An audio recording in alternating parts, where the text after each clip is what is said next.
There's weird stuff going on at Daily Wire. I don't know if people have been following this. I haven't been following it too closely, but apparently the co-founder, guy named, and maybe appropriately so, I've seen some of his movies that he's made over there, Jeffrey Boring.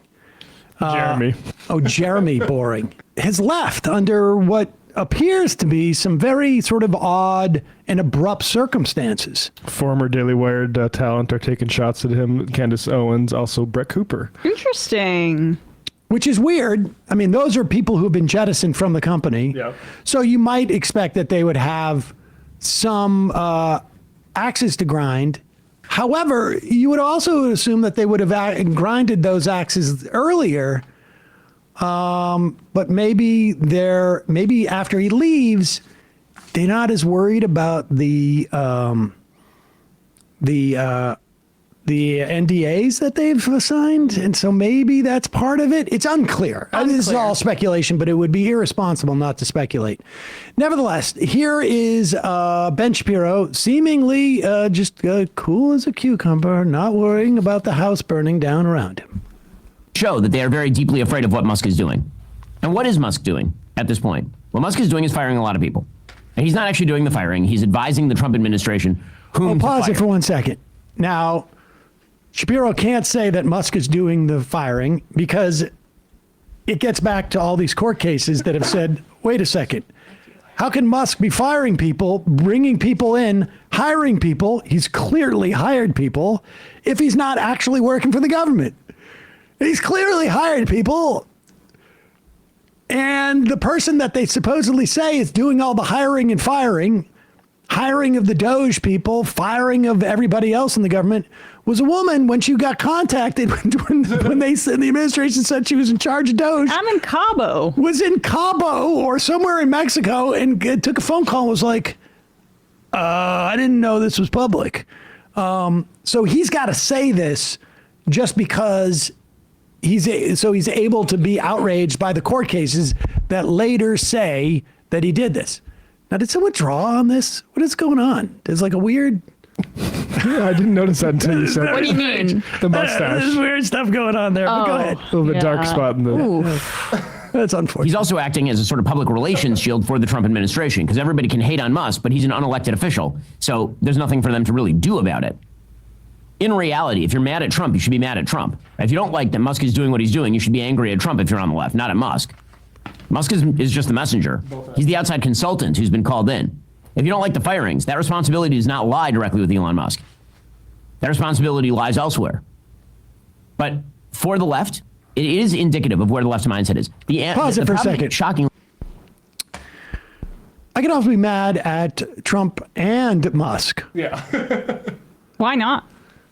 I mean, what is the advice that Shapiro is giving here? He's giving advice to the left. He's just saying like, he's just like being parental. It's funny because like there is a grain of truth that I think there's certain folks that are responding, like people are angry at Musk, and I'm not saying the left, but just the general population and giving Trump sort of a break on stuff, which is a problem if Elon is serving as sort of like shield. Yeah. Yes. Let me suggest this.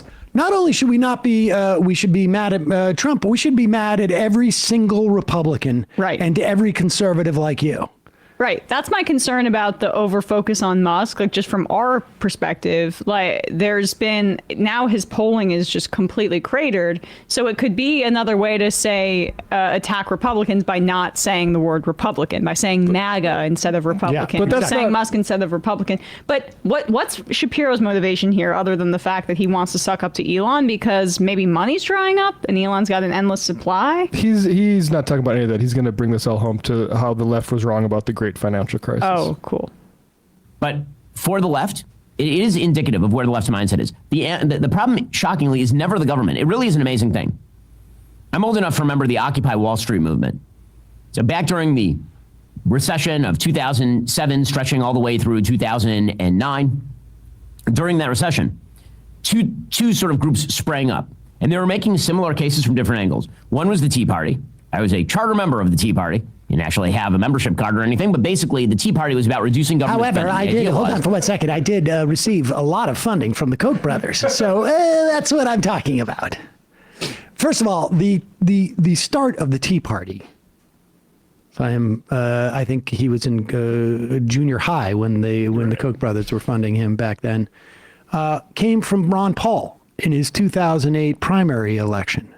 And then it was subsumed by the broader Koch brother inspired movement, and was really launched when a CNBC reporter sat on the ground and basically blamed homeowners for the financial crisis. And what's fascinating is that he's not even going to recognize what was the first sort of cri de coeur, if you will, of the Tea Party, realizing that it came literally from Wall Street, Right. literally from the trading floor of. Go ahead.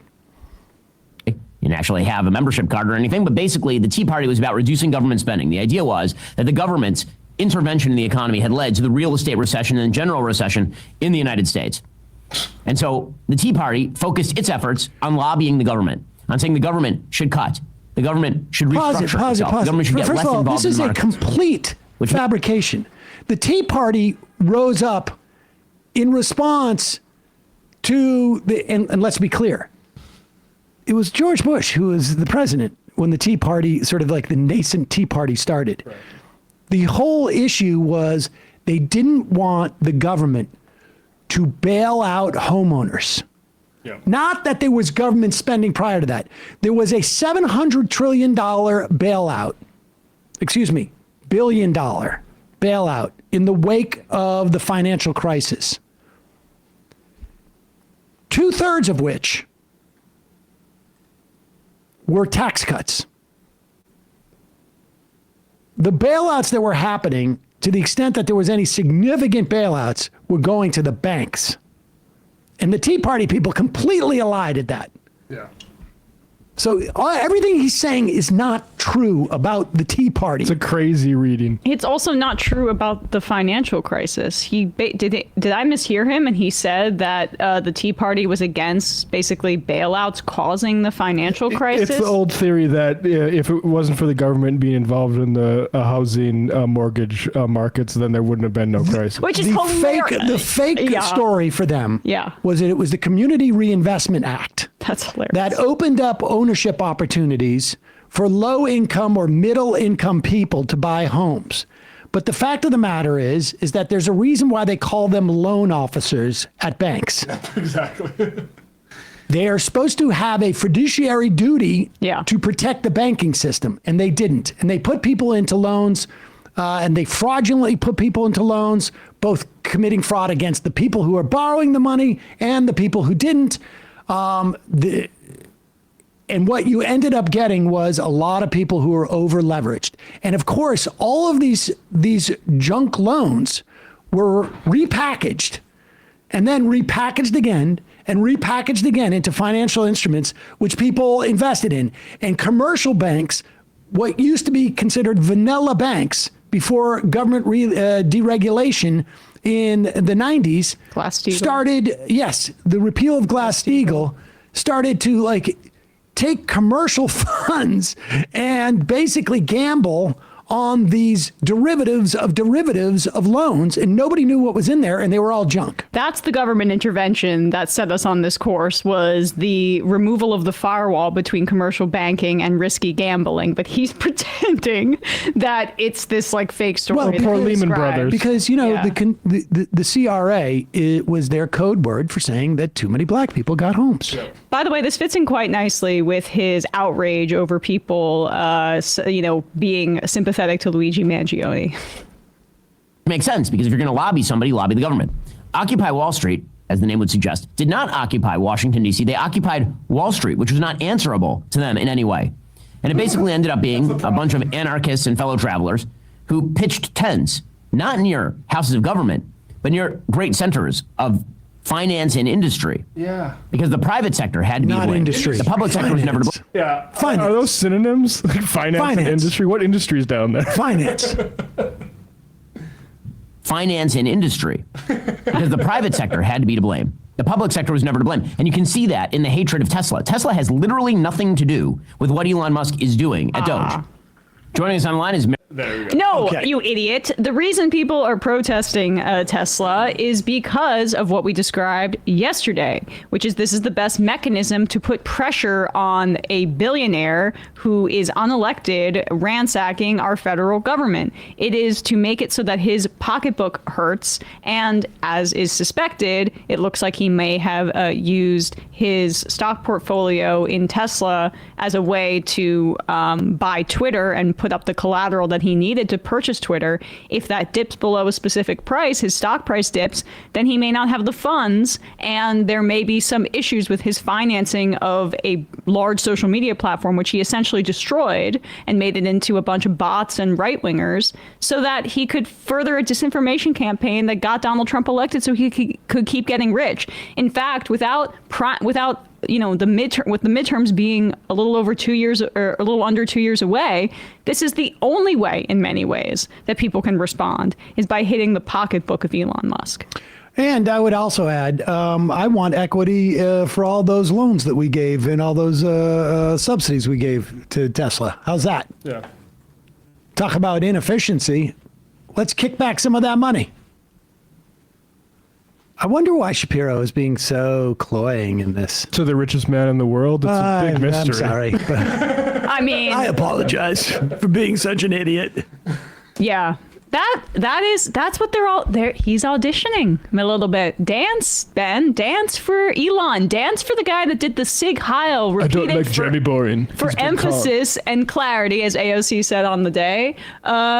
Yeah, just keep sucking up to that guy. It's the left wingers that want to stop one of the worst crimes committed in modern humanity right now against the Palestinians. They're the anti-Semites, not the guy that